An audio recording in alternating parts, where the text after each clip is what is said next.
주일 오전 하나님께서 여러분들에게 주시는 말씀은 사도행전 4장 23절부터 31절까지 말씀입니다.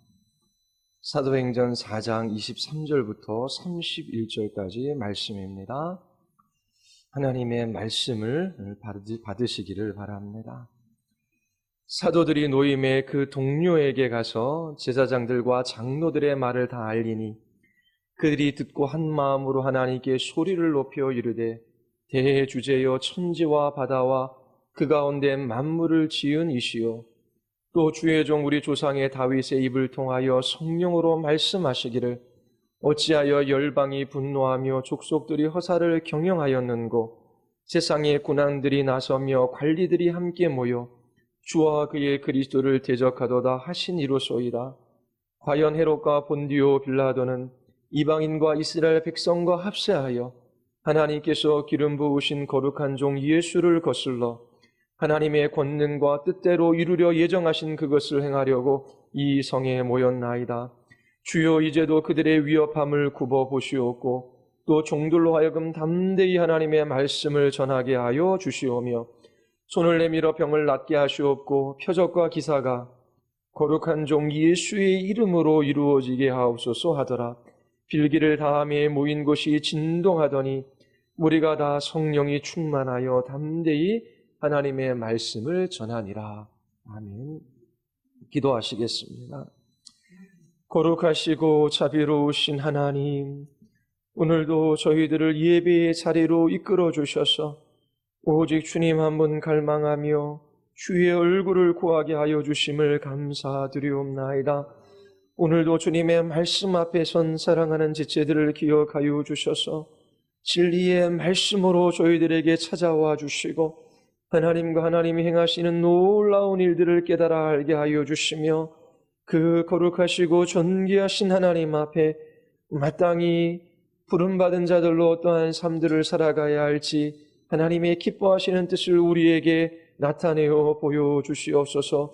성령 하나님께서 전하는 자나 듣는 자의 심령 가운데 충만히 역사하셔서 오직 그리스도만 전하게 하시고 저희들이 예수 그리스도를 만나 배우는 예배되게 하여 주시옵소서.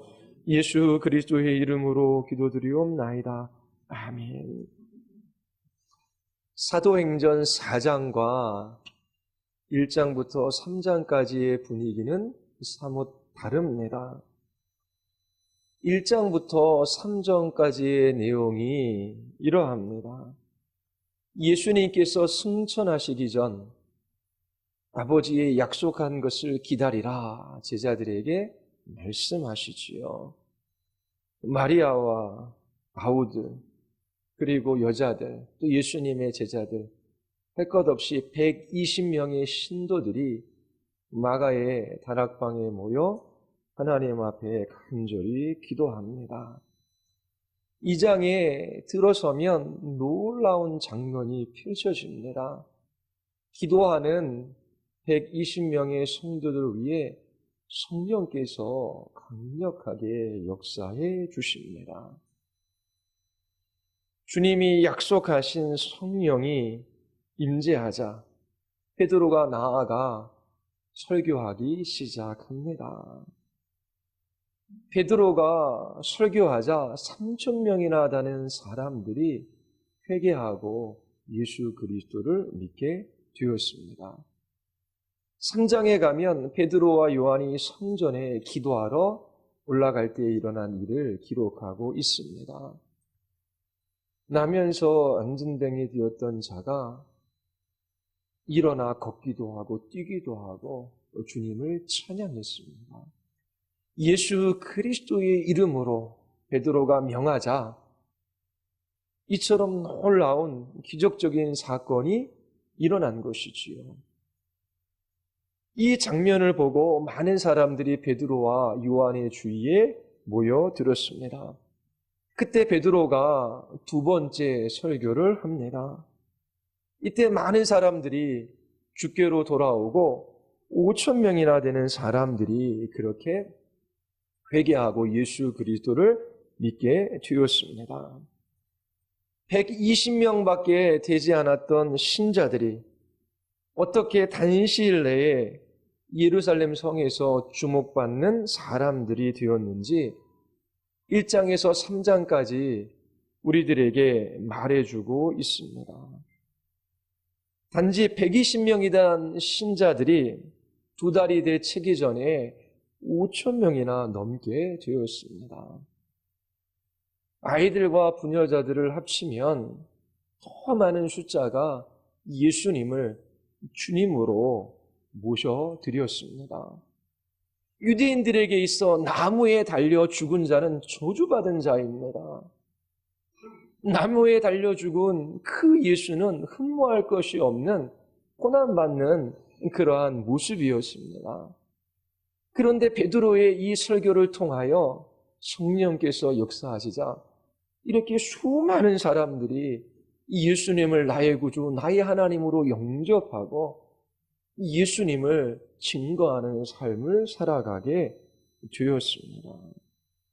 이것은 복음이 말의 지혜에 있는 것이 아니고 하나님의 능력에 있다라고 하는 증거입니다. 오늘날 한 사람이 예수 그리스도를 믿는 것보다 이 시대의 유대인들이 예수를 그리스도요, 메시아다라고 고백하는 것은 더 어려운 일입니다.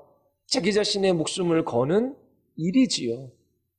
그럼에도 불구하고 이들은 예수님을 이처럼 믿게 되었습니다. 초대교회 안에 놀라운 부흥이 일어나고 있습니다. 이런 부흥이 일어나자 초대교회에 큰 핍박도 찾아오게 됩니다. 교회가 설립된 지 2달도 되기 전에 이 교회는 어려움에 처하기 시작했습니다. 예수님을 믿는 것이 쉽지는 않습니다. 예수님을 믿으면 하는 일마다 잘 되고 어려움 없이 살아가야 하는데 불신자들이 겪는 어려움을 동일하게 겪기도 하고 거기에다가 예수님 믿기 때문에 당하는 어려움이 더 있습니다. 우리는 구원받은 죄인입니다. 죄와의 싸움이 있어요. 그리고 여전히 타락한 이 세상 속에서 살아갑니다. 불신자들이 질병에 걸립니다. 신자들도 질병에 걸려요. 불신자들이 사업에 실패합니다. 신자들은 하는 일마다 다 잘 되나요? 신자들도 사업에 실패해요.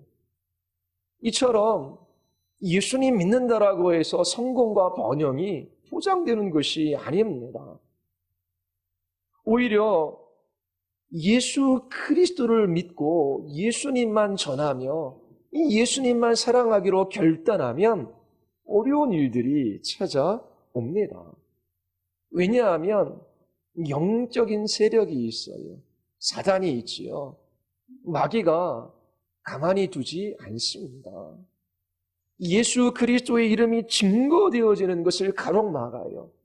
우리의 입술의 증거, 우리의 삶을 통하여 예수의 이름이 선포되어지는 것을 방해합니다. 이 초대교회에도 2달이 채 되기 전에 어려운 일들이 찾아와요.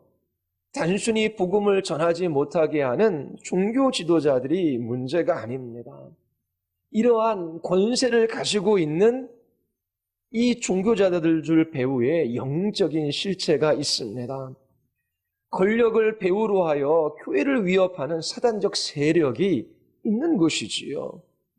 사내들인 공회는 베드로와 요한에게 예수의 이름으로 전하지도 말고 가르치지도 말라 명하며 위협합니다.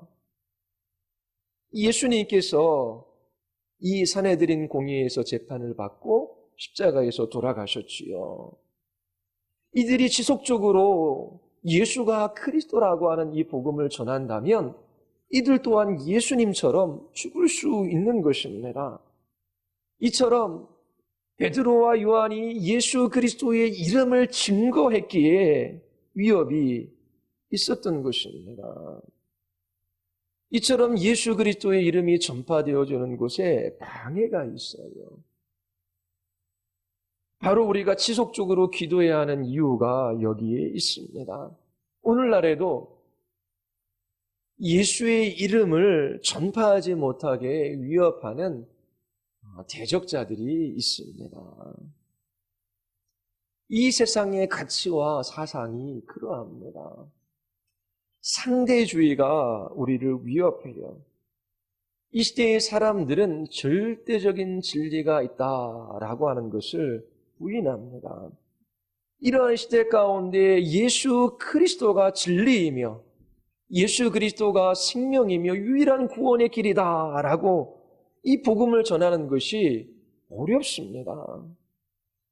우리 옆집에 누가 사는지 알고 계십니까? 거주와 이동이 쉬운 시대에 살고 있기 때문에 잘 알지 못합니다. 그런데 이런 환경적인 요인만 있는 것이 아니에요. 이 시대의 사람들은 자기 바깥에 있는 객관적인 진리, 절대적인 진리가 있다라고 생각하지 않아요. 그러니까 이제 자기 자신의 내면에 집중하게 됩니다. 이제는 진리를 찾는 것이 중요한 것이 아니라 내 느낌, 내 경험, 내 정서가 중요한 거예요. 교회 안에 들어온 사람들도 내 바깥에 있는 객관적인 진리, 그리고 그것을 알아가고 그 진리를 따라 살아가는 것보다 내가 경험한 진리, 내가 느끼는 것, 내가 좋은 것, 나쁜 것, 그것이 훨씬 더 중요해요. 삶의 중심에 그리스도가 있습니다.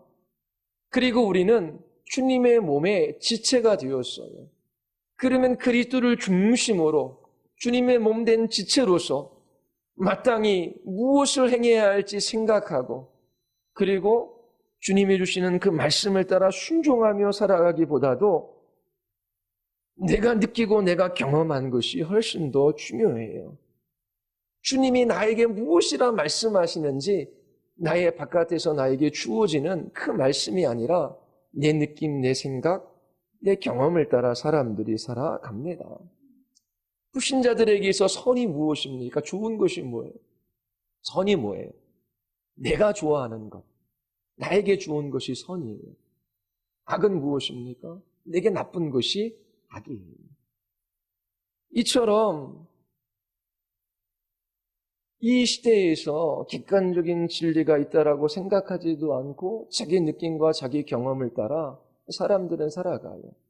이제 사람들과의 관계 맺는 것도 쉽지 않습니다. 왜냐하면 사람들이 자기 중심적인 삶을 살아가고 있기 때문에 그래요. 예전에 대학교 MT 가면 저 때만 하더라도 MT 가면 함께 다 모여서 갔어요. 근데 1년, 2년, 3년, 93년도 신입생들이 들어오고 4년, 5년 이렇게 지나가는 거 보니까 개인주의적인 생각들이 더 넘쳐나더라고요. 내가 싫으면 안 하고 내가 좋으면 하는 거예요. 내가 싫어도 공동체를 이루어 시간을 내고 함께 참여하고 그런 생각들이 점점 희박해지더라고요. 이처럼 자기중심적이고 그리고 자기가 좋아하는 것들을 위하여 살아가는 그러한 시대 속에 우리가 살아가고 있습니다. 그러니까 이제 향락산업이 발달하는 거예요. 어떻게든지 사람들을 기쁘게 하고 즐겁게 하고 행복하게 할 요소들이 무엇인지를 찾지요. 이런 향락산업에 사람들이 물들어 갑니다. 사람들은 지금 이 순간의 행복을 위하여 살아가요. 죽음과 죽음 너머에 무엇이 있는지 생각하지 않습니다. 1000년에 비하면 100년은 아무것도 아니지요. 우리는 100년도 못 살아요. 영원과 지금 우리의 삶을 비교하면 한 경점과 같습니다. 이 세상의 삶이 전부가 아니에요. 그런데 죽음 너머의 삶에 관해서는 생각지도 않고 알지 못하기에 어떻게 해서든지 지금 이 순간 나를 즐겁게 하고 나를 기쁘게 하고 나를 행복할 것에 올인합니다. 그리고 세상도 네가 좋아하는 것이 선이다. 네가 행복하는 것이 그것이 최고의 가치다라고 말합니다. 순간의 행복을 위하여 자기 즐거움을 위하여 영원한 삶을 팔아먹고 있습니다. 세상은 어떻게 해서든지 사람들을 즐겁게 하고 기쁘게 하는 쪽으로 흘러가요. 이러한 것들은 영적인 것들에 대하여 무디게 합니다. 진리로부터 멀어지게 하여. 진짜 문제는 교회가 세속적인 가치에 빠지는 것입니다. 영적인 복을 물질적인 복으로 다 바꾸어 버렸어요. 신앙생활의 목적은 건강과 부, 그리고 지금 이 땅에서 나를 힘들게 하는 이 문제가 해결되어지는 것이 유일한 목적이 되어 버렸습니다. 하나님 앞에 열렬히 기도하고 그리고 교회에 나와서 이런저런 일들을 하고 섬김이 헌신하는데 나의 이런 종교적인 열정과 이런 헌신과 섬김을 통하여 하나님께서 무엇인가 내가 원하는 것을 주기를 바라며 그러면서 우상을 숭배하듯 하나님을 대하는 사람들이 교회 안에 많아진 것이지요. 내가 뜻하는 것, 내가 원하는 것, 지금 내가 힘들어하는 이 문제가 해결되어지지 않으면 교회도 떠나가고 하나님도 없다라고 말하며 그렇게 살아가는 교인들이 세상에 넘쳐나고 있습니다. 그리스도인들의 기도가 이교들의 기도와 별 차이가 없어요. 불교도들이 그렇게 자녀들의 입시철에 절에 찾아가서 불공을 드리고 열심히 절하는 것이나 교회에 와서 입시절에 자녀들을 위하여 열렬히 기도하는 것과 무슨 차이가 있습니까?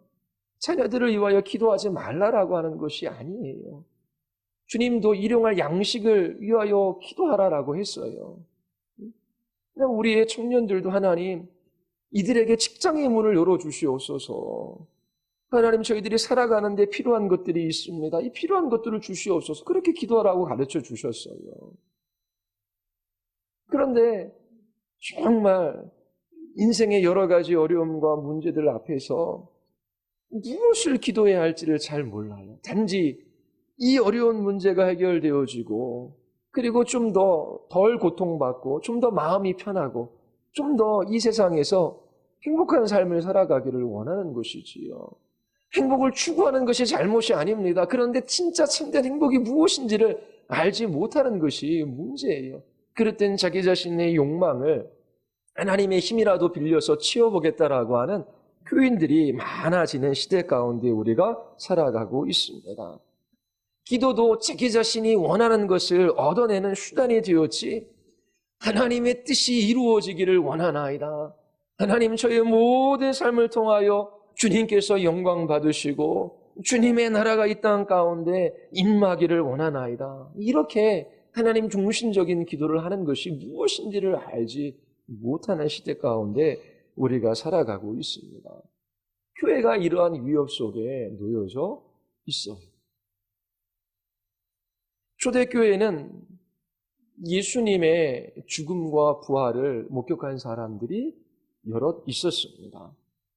그리고 초대교회 성도들은 이처럼 그리스도의 부활을 목격한 사람들을 언제든지 만날 수 있었어요. 아주 생생하게 예수 그리스도를 보았고 그의 죽으심과 부활을 경험한 사람들이 많았습니다. 그럼에도 그들은 날마다 하나님 앞에 기도하며 주님께서 그들의 그 걸음걸음들을 인도해 주시기를 간구했습니다. 그들에게 주어진 그 사명을 감당하기 위하여 성령 하나님의 충만한 역사가 필요했던 것이지요. 그렇다면 우리 또한 기도해야 하는 것이 마땅합니다. 우리는 성령 하나님의 역사가 초대교회 이상으로 필요한 시대에 살고 있어요. 진실로 한 영혼이 예수 그리스도를 만나고 그가 변화되어지는 것이 오늘날 교회에서 일반적으로 찾아볼 수 있는 현상이 아니에요. 왜냐하면 교회에 와도 세속적인 가치를 따라 하나님을 섬기고 그리고 많은 종교에서 종교 활동하는 것과 동일한 종교인의 삶을 살아가는 사람들은 많이 넘쳐나요. 그런데 정말 예수 그리스도를 알고 그분을 사랑하고 그분의 뜻을 따라 살아가기로 결단하며 어떠한 고난 가운데서도 주님의 뜻이 이루어지며 주의 이름이 존귀 여김 받는 것을 위하여 그렇게 하나님 앞에 기도하며 성령 하나님의 인도하심을 따라 살아가는 사람들은 많지 않습니다. 세상에 위협이 있을 때에 교회가 어떻게 대처하고 있는지 이 본문이 잘 보여주고 있어요. 오늘날의 교회도 세상의 위협 가운데 놓여져 있습니다. 초대교회 신자들이 이 교회의 위기 앞에 어떻게 대처했습니까? 그들은 함께 마음을 합하여 기도했습니다. 베드로와 요한이 석방되자 성도들에게 가서 모든 상황을 보고합니다. 그러자 그들은 기도하기 시작합니다. 24절에 보면 그들이 듣고 한 마음으로 하나님께 소리를 높여 기도합니다. 그들의 기도에는 주목해 볼 만한 것이 있어요. 24절부터 28절까지 5절이지요. 그들의 기도 가운데 이 5절이 무엇을 말하고 있습니까? 하나님이 어떠한 분이시며 하나님께서 어떠한 일들을 행하시는지 그것을 고백하고 찬양하고 있어요. 하나님에 관련된 구절이 5절입니다. 그리고 29절과 30절 2절에 걸쳐서 그들이 원하는 것을 하나님 앞에 구하고 있습니다. 24절에서 28절까지 초기 그리스도인들은 하나님이 어떤 분이신지를 알고 기도 가운데 그것을 고백하고 있습니다. 기도할 때 가장 중요한 것이 무엇입니까? 그것은 나의 열심이나 나의 열정이나 그리고 나의 열렬함이 아니라 나의 기도를 들으시는 하나님이 어떤 하나님이신가를 알고 기도하는 거예요. 문제가 생기면 그 문제를 해결해 달라고 하나님 앞에 나와서 기도해요. 잘못된 건 아닙니다. 그런데 열렬히 새벽에 기도하고 밤에 기도하지만 그 기도를 들으시는 하나님이 어떤 분이신지는 알지 못하고 자기 자신의 문제를 하소연하듯 하나님 앞에 쏟아놓고 돌아가는 것이 일반적인 사람들의 기도의 모습입니다. 그러나 초대교회 그리스도인들은 하나님이 어떠한 분이시며 그 하나님이 이 역사 가운데 어떠한 일들을 하고 계시는지 그 하나님을 향한 고백과 찬양을 먼저 5절에 걸쳐서 하고 있습니다. 24절 한번 보십시오. 대주제여 천지와 바다와 그 가운데 만물을 지은 이시여. 하나님이 모든 것을 창조하신 창조주이심을 고백하고 있습니다. 창조주이신 하나님께 그들은 기도하고 있어요. 하나님께서 지구와 바다와 하늘에 있는 모든 것을 창조하신 분이십니다. 그렇다면 그 밖의 모든 것 그리고 이 산에 들인 공회원들까지 모두 주님께 속해 있습니다. 주님의 것입니다. 라고 하는 고백입니다. 산에 들인 공회가 큰 권력을 가지고 베드로와 요한을 위협합니다. 더 이상 예수의 이름을 전하지 말고 그 이름으로도 가르치지 말라. 예수님이 얼마 전 잡히셔서 신문을 받았던 그 자리에 그 권세 있는 사람들로부터 위협을 받고 있습니다. 어부였던 베드로가 70명이나 되는 산헤드린 공회원 앞에 서서 신문을 받아요. 그들의 권세와 권위가 얼마나 컸겠습니까? 이렇게 그들은 힘을 가지고 교회를 위협하고 있어요. 그러나 산헤드린 공회의 권세가 아무리 막강할지라도 창조주이시며 만유의 주이신 하나님과 비교할 수 없다라고 하는 것을 그들은 고백하고 있습니다. 하나님은 지구와 바다와 하늘에 있는 모든 것을 창조하신 분이시며 그것을 다스리시는 왕이십니다. 절대 주권을 가지신 창조주 하나님과 인간이 만든 산헤드린 공의원의 권력과 비교할 수가 없는 거예요. 모든 권력과 권세가 하나님이 창조주이신 하나님의 절대 주권 아래 있음을 이들은 고백하고 있어요. 그리고 두 번째로 25절과 28절을 보십시오. 하나님께서 그 하나님의 계획과 목적을 따라 이 역사를 움직이시고 비록 악한 사람의 행동이지만 그 행동까지도 다스리고 있음을 이들은 고백하고 있습니다. 25절부터 28절까지 우리 같이 한번 읽어볼까요? 또 주의 종 우리 조상 다윗의 입을 의탁하사 성령으로 말씀하시기를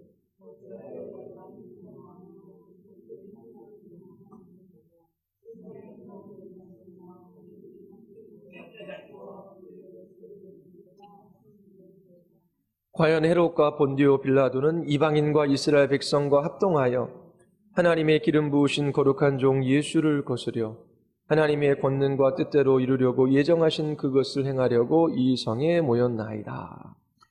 사도행전 4장 25절은 시편 2절을 인용한 구절입니다. 하나님께서 다윗의 입술을 통하여 이미 예언하셨어요. 헤롯과 빌라도 이스라엘 백성들은 다 자기 자신의 욕심과 자기 자신의 뜻을 따라 그리스도를 대적했습니다. 그러나 그들이 그렇게 예수님을 십자가에 못 박은 그 행동은 그들의 욕심과 그들의 뜻을 따라 했지만 하나님의 경륜과 섭리를 벗어나서 행동하는 것이 아니다라고 하는 것을 고백하고 있어요. 하나님께서 이미 1000년 전에 다윗의 입술을 통하여 예언하신 것이 이루어진 것에 불과합니다. 28절에 하나님의 권능과 그 뜻대로 이루려고 예정하신 그것을 행하려고 사람들이 이 성에 모여 있나이다. 이처럼 예수 그리스도께서 대적자들의 손에 의해 십자가에 못 박히신 것은 예수님께서 힘이 없어서가 아니에요. 하나님의 뜻을 이루기 위하여 십자가로 걸어가셨습니다. 우리의 유익을 위하여 십자가에서 죽으셨어요. 예수님께서 권세와 능력이 없어서가 아닙니다. 마찬가지로 지금 교회가 권세자들의 위협 속에 놓여져 있습니다. 예수님의 십자가의 죽으심이 예수님의 고난이 하나님의 예정하신 일들 가운데 이루어졌던 것처럼 지금 교회가 핍박받고 위협받는 것도 하나님의 경륜과 하나님의 섭리 안에 일어나고 있는 일입니다. 이 모든 것이 하나님의 뜻 안에 있음을 압니다. 이런 고백을 지금 쏟아놓고 있어요. 그리스도의 고난이 하나님의 뜻 가운데 이루어졌듯이 자신들이 받는 이 고난, 이 핍박도 하나님의 뜻 가운데 있음을 알고 기도하고 있는 것입니다.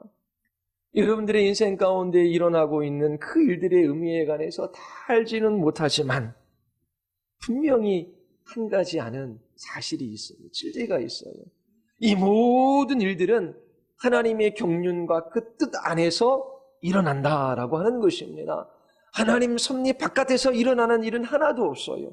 하나님께서 목적을 가지고 시고 이 역사와 모든 피조물들과 그 모든 것들을 주께서 이끌어 가시고 이루어 가시는 거예요. 그 모든 하나님의 계획과 뜻이 이루어지는 그 섭리 안에 그 모든 일들이 일어납니다. 이런 것들이 신자들에게 큰 위로가 되는 진리입니다. 그래서 초대교회의 신자들은 먼저 하나님은 창조주이시며 만유의 주인이셔서 이 산에 들인 공의가 어떠한 권세를 가지고 우리를 위협한다라고 할지라도 그들이 가진 권력과 권세는 창조주이시며 만유의 주인이신 하나님에 비하면 아무것도 아니며, 그리고 예수 그리스도께서 핍박받고 십자가에서 죽으신 것은 이미 다윗의 입술을 통하여 1000년 전에 예언하신 그 일을 하나님께서 이루신 것이고, 우리가 받는 핍박도 고난도 하나님의 경륜과 계획 가운데 있음을 압니다. 5절에 걸쳐서 하나님이 어떠한 분이시며 하나님께서 어떻게 이 역사를 주관하시고 어떻게 악한 사람의 행동까지도 하나님께서 그렇게 섭리 가운데 이끌어 가시는지 그 모든 것들을 고백하고 있습니다. 이 모든 것은 성령 하나님이 충만히 역사하시는 기도의 서곡입니다. 성령 체험을 하기를 원하는 사람들이 많이 있습니다. 그들은 때때로 교리와 신학은 성령 하나님의 충만하심을 경험하는데 별로 중요하지 않다라고 말하는 사람들이 있어요. 저도 어렸을 때에 그렇게 하이델베르그 요름답이나 웨스민스터 신앙고백서나 우리가 믿는 그 진리의 책에 우리가 무엇을 믿고 확신하는지 그 잘 가르쳤으면 좋았을 텐데 그냥 기도원 가서 열렬히 기도했어요. 거기에도 은혜가 있었지요. 근데 방언받으라고 할렐루야를 반복적으로 외치라고 하고 산에 가서 산기도해서 능력받아야 한다고 소나무 붙들고 기도하고 막 금식 기도하고 열렬하게 주께 부르짖었어요. 물론 기도하는 것 자체가 나쁜 것은 아니지요. 그러면서 성령 체험, 은사 체험, 그것을 위하여 하나님 앞에 방언을 주시옵소서. 그러면서 열렬히 구하라고 해서 그렇게 기도했던 기억이 있어요. 교리와 신학이 있잖아요. 진리가 중심이 되지 않았어요. 그런데 오늘 본문을 보십시오. 초대교회 그리스도인들은 창조의 교리에 관해서 알고 있었어요. 그리고 4장 25절, 이것은 시편 2절 말씀이 인용된 것이고 이것이 역사 가운데 이루어졌다는 것을 고백하고 있어요. 이건 성경의 영감 교리에 관해서 알고 있는 겁니다. 그리고 죄인들의 자발적인 행위까지 하나님의 주권과 섭리 가운데 있다라고 하는 이 진리를 그들은 알고 있었어요. 이러한 진리들은 필수적인 진리입니다. 성령 하나님은 진리의 영이셔요. 성령님은 역사하실 때에 이 교리와 신학과 무관히 역사하지 않으셔요. 우리가 성령 하나님의 충만함을 원한다면 우리의 마음에 성경에 계시된 하나님에 관한 진리로 가득 채워야 해요. 그때 우리는 초기 그리스도인들처럼 기도할 수 있고 우리의 기도 가운데 하나님께서 응답하셔서 성령 하나님을 물부터 부어주시는 그러한 성령 충만한 삶들을 살아갈 수 있습니다. 이처럼 초대교회는 5절에 걸쳐서 하나님에 관한 신앙의 고백과 찬양을 올려드리고 있습니다. 그리고 2절에 걸쳐서 간청하기 시작하죠. 그게 29절과 30절입니다. 같이 한번 읽어보겠습니다. 주여 이제도 그들의 위협함을 굽어보시옵고 또 종들로 하여금 담대히 하나님의 말씀을 전하게 하여 주시오. 손을 내밀어 병을 낫게 하시옵고 표적과 기사가 거룩한 종 예수의 이름으로 이루어지게 하옵소서 하더라. 자, 권력자들은 더 이상 예수의 이름으로 전하지도 말고 가르치지도 말라고 위협합니다. 이때 교회는 3가지 기도 제목으로 그렇게 하나님 앞에 기도합니다. 첫 번째 기도 제목, 주여 이제도 그들의 위협함을 굽어 보시옵소서.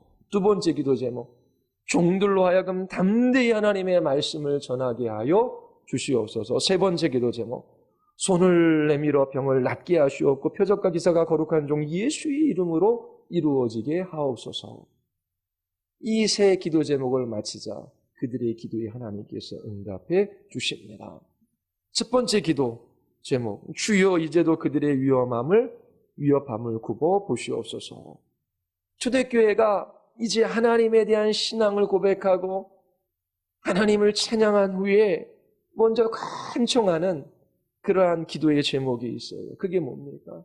하나님, 사내들인 공회가 더 이상 예수의 이름을 전하지 못하도록 핍박하고 있습니다. 하나님, 그들이 교회를 핍박하지 못하도록 하나님 저들을 저지하여 주시옵소서. 하나님, 예수 그리스도를 전하는 저희들에게 아무런 어려움이 없게 하여 주시옵소서. 그런 기도가 아니에요. 환경이 변화되어 더 이상 고난받게 하지 않기를 위하여 기도하지 않습니다. 사내들인 공회원들은 교회를 위협합니다. 그런 가운데 이들은 하나님, 그들의 위협함을 아시지요. 하나님, 이런 상황들을 모두 주께서 굽어 보시옵소서. 눈을 떼지 않고 지켜봐 주시옵소서. 그런 의미예요. 이 교회는 예수 그리스도의 이름을 전하고자 합니다. 예수 그리스도의 이름이 증거되어지는 것은 하나님께서 기뻐하시는 일이에요. 하나님께서 그 일들을 이루어 가실 거예요. 하나님, 지금 교회가 고난 가운데 있습니다. 위협 가운데 있습니다. 하나님, 이것을 아시지요. 주님께서 주님의 일들을 이루어 가실 줄 압니다. 하나님, 이 고난, 이 위협, 이 핍박 주님 아시면 됩니다. 하나님, 저희들은 끝까지 저희들의 길을 걸어갈 수 있도록 주님 저희들을 붙들어 주시옵소서. 그런 기도입니다. 주님이 아시면 된다라고 하는 것입니다. 초대교회 신자들은 자기 자신의 문제들을 하나님 앞에 의탁하고 있어요. 왜냐하면 창조주이시며 그 모든 것들을 계획하시고 그 가운데 하나님의 기뻐하시는 뜻을 이루어 가시는 분이심을 알고 있기 때문이에요.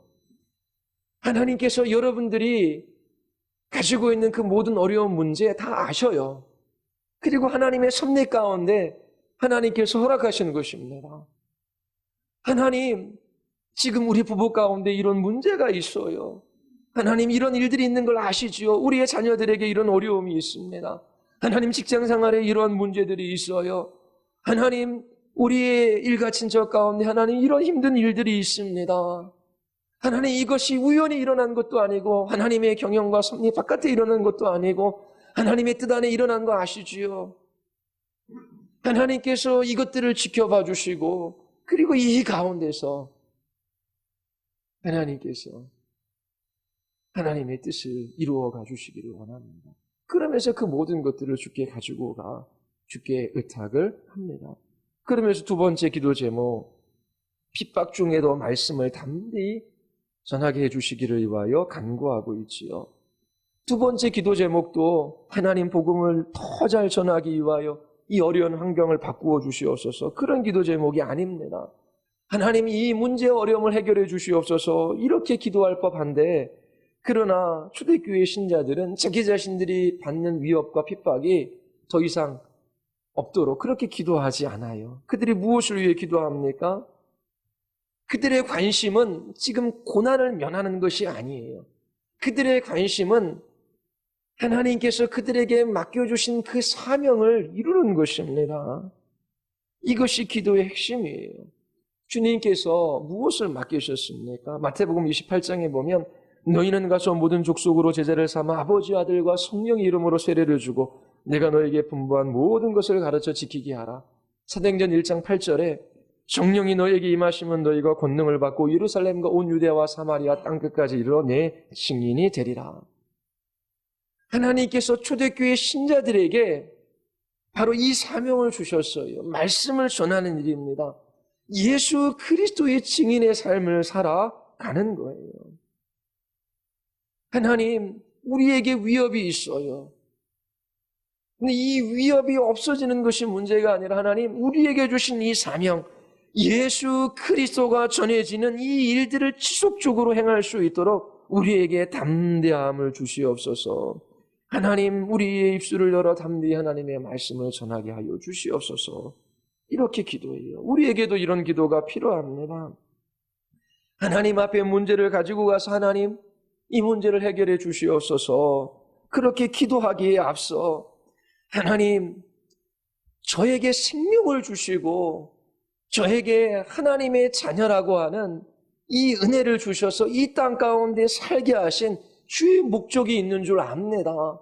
하나님, 이 땅에서의 삶이 영원하지 않고 잠시 나그네 외국인의 삶을 살다 주님이 부르시면 주님의 나라에 갈 터인데, 하나님이 이 땅에서 먹고 마시고 입는 것들에 관하여 종노릇하지 말게 하시고, 하나님이 이 땅에서 나에게 생명을 주시고 구원하신 그 목적을 따라 저에게 주신 그 사명을 따라 살아갈 수 있도록 하나님, 저를 붙들어 주시옵소서.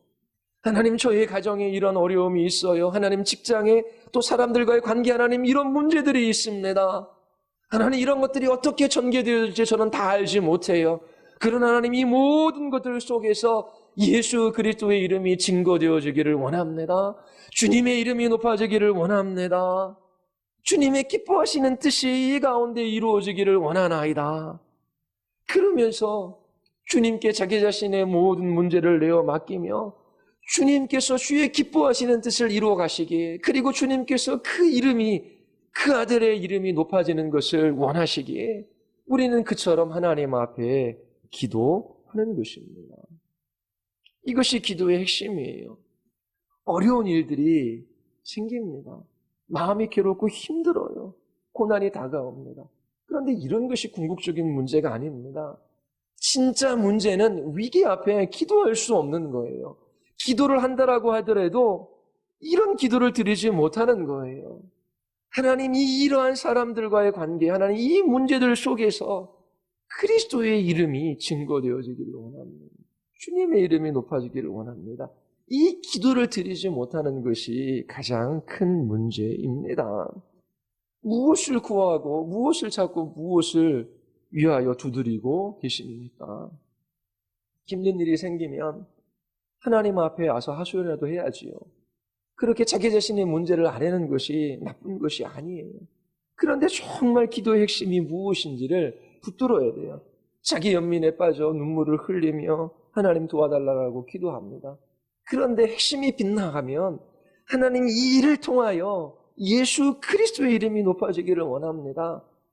이 일을 통하여 하나님의 이름이 거룩히 여김을 받으며 이 일을 통하여 하나님의 나라가 이 땅 가운데 임하며 이 일을 통하여 하나님의 뜻이 이루어진다라고 하는 하나님 중심적인 기도를 드리지 않고 단지 문제만이 해결되어지는 것에 초점이 맞추어져 있다면 그 사람은 머지않아 하나님을 떠나가게 됩니다.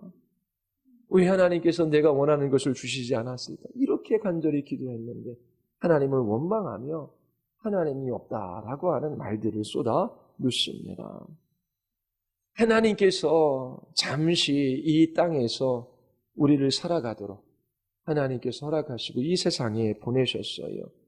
여러분들의 가정, 직장, 모든 삶의 자리, 학교, 하나님께서 여러분들에게 사명을 주셔서 부르신 자리입니다.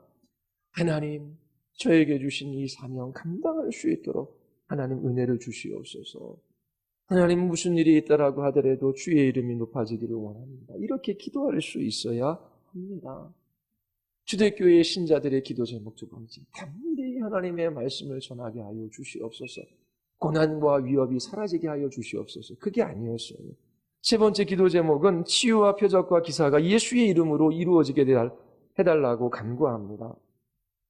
이렇게 기도하는 데는 이유가 있어요. 자, 교회가 하는 일이 무엇입니까? 자, 장로님, 우리 집사님들 모여서 우리 교회가 무슨 일을 할까요? 자, 교회에 대표된 사람들이 교회가 이런 일을 하기로 결정했습니다. 그래서 교회가 이런 일들을 하는 게 아닙니다. 교회는 머리 대신 그리스도께서 이 땅에 계셨으면 하셨을 그 일을 하는 거예요. 주님이 우리에게 맡겨주신 그 일들을 하는 것이지요. 예수님께서 이 땅에 오셔서 뭘 하셨어요? 천국 복음을 전파하셨습니다. 하나님의 나라가 임했다라고 말씀하셨어요. 천국 복음을 전파할 때 표적과 기사가 나타났어요. 죽은 자가 살아납니다. 앉은 뱅이가 일어나요. 소경이 눈을 뜨고 봅니다. 귀머거리가 들어요. 38년 된 병자가 고침을 받습니다. 이러한 일들이 일어나는 것은 이 세상이 전부가 아니라 하나님의 나라가 있다. 그 나라가 지금 이곳에 임하고 있다라고 하는 것을 알려주는 거예요. 그런데 교회가 이제 누구의 일을 해요? 주님의 일, 주님이 맡겨주신 그 일을 하는 거예요. 이 예수 그리스도 이름이 전해진 그 일을 하는데 하나님의 일이 우리의 일이 아니라 주님의 일입니다. 그리고 이 일은 예수 그리스도가 증거되어지는 일입니다. 이처럼 이 일이 우리의 일이 아니라 하나님의 일이며 그리스도께서 하신 그 일이라고 하는 것을 이 표적과 기사를 통하여 확증시켜 주시옵소서. 이런 기도를 하는 거예요. 하나님께서 태초에 천지를 창조하셨지요. 빛이 있으라 말씀하시니 그곳에 빛이 생겼습니다.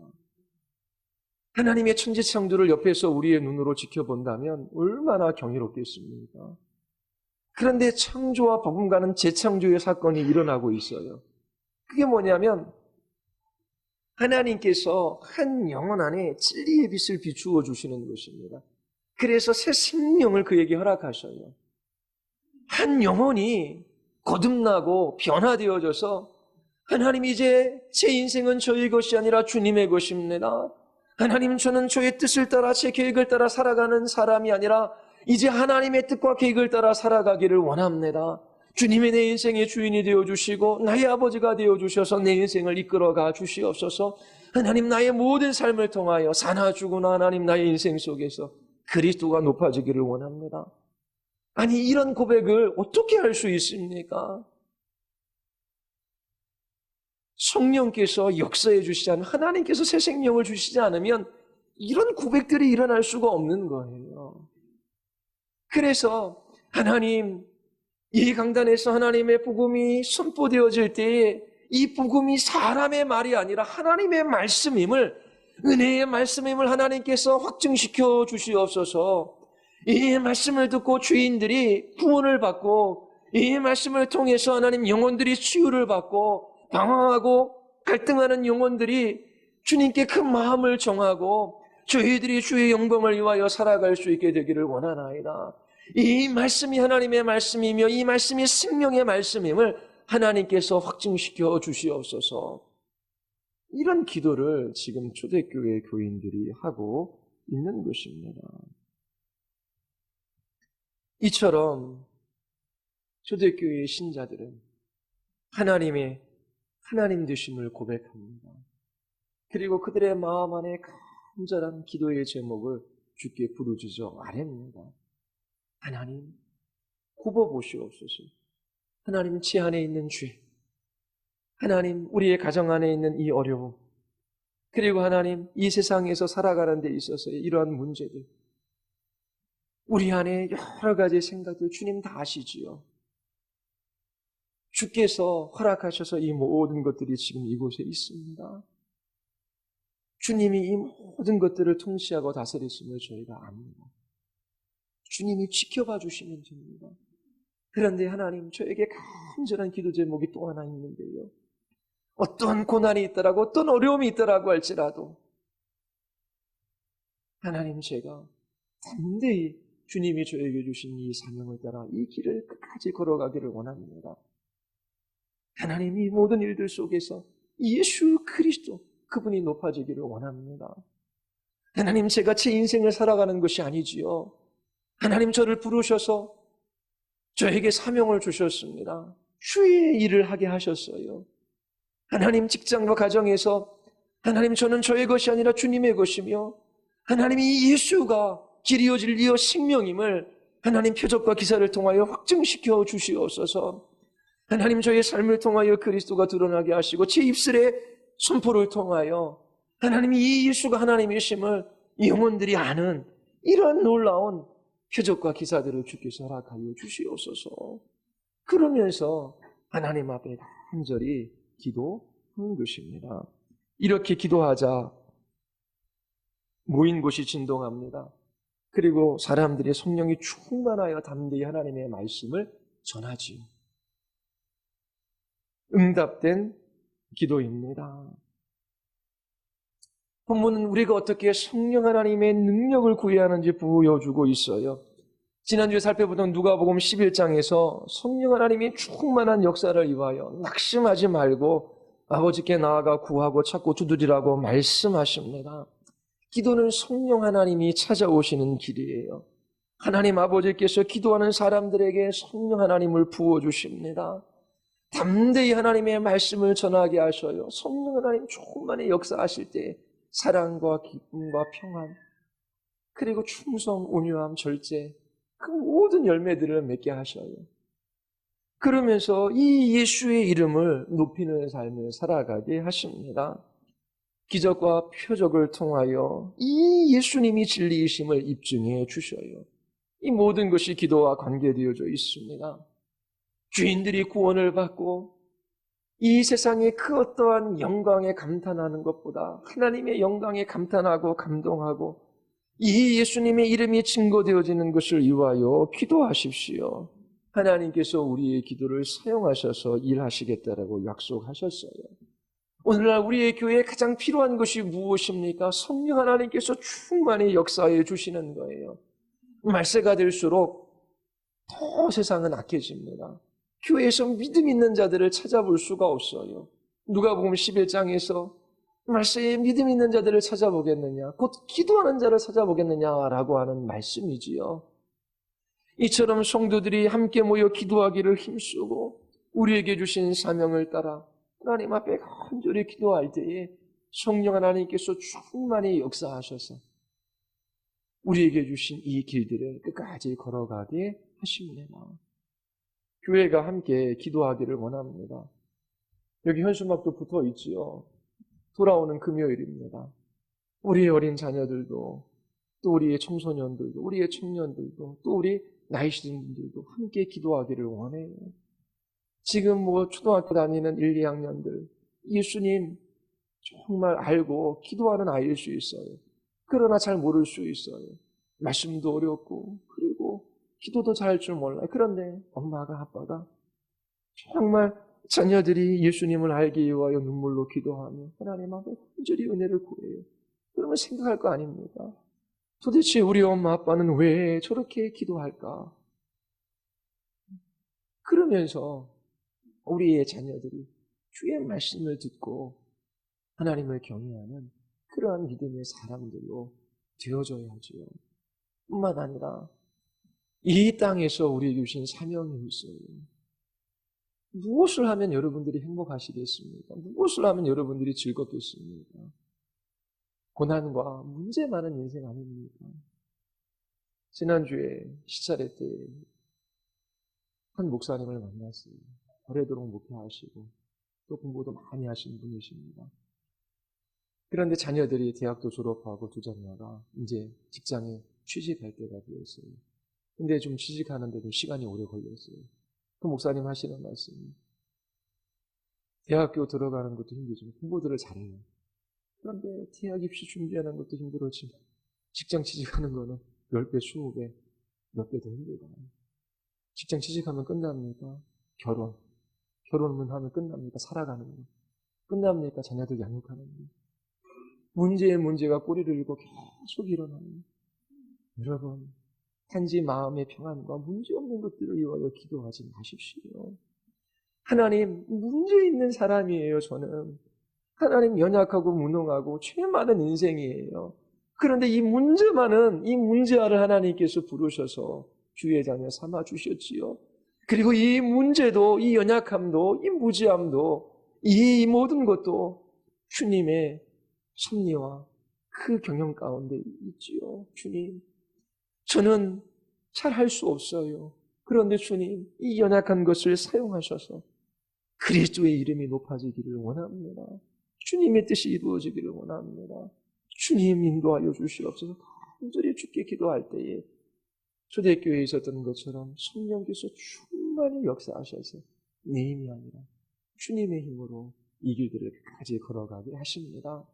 여러분들이 모여 기도하기를 힘쓰시기를 바랍니다. 우리 같이 한번 기도하시겠습니다. 기도할 때 하나님, 참으로 우리 교회 위에 가장 좋으신 하나님 한 분 알아가게 하여 주시고 주님의 사랑에 우리의 마음이 물들게 하시며 우리의 의지가 하나님의 말씀에 기울어지게 하시고 또 기도하는 자리로 하나님 우리를 이끌어가 주시옵소서. 참으로 하나님, 저희들이 기도할 때에 성령께서 충만히 역사하셔서 담대히 우리에게 주신 그 사명을 따라 끝까지 순종함의 길들을 걸어가게 하여 주시옵소서. 또 하나님, 기도하는 사람들을 더하시며 우리를 기도의 자리로 이끌어가 달라고 이 교회가 기도하는 교회 되게 해달라고 같이 한번 우리 하나님 앞에 기도하시겠습니다.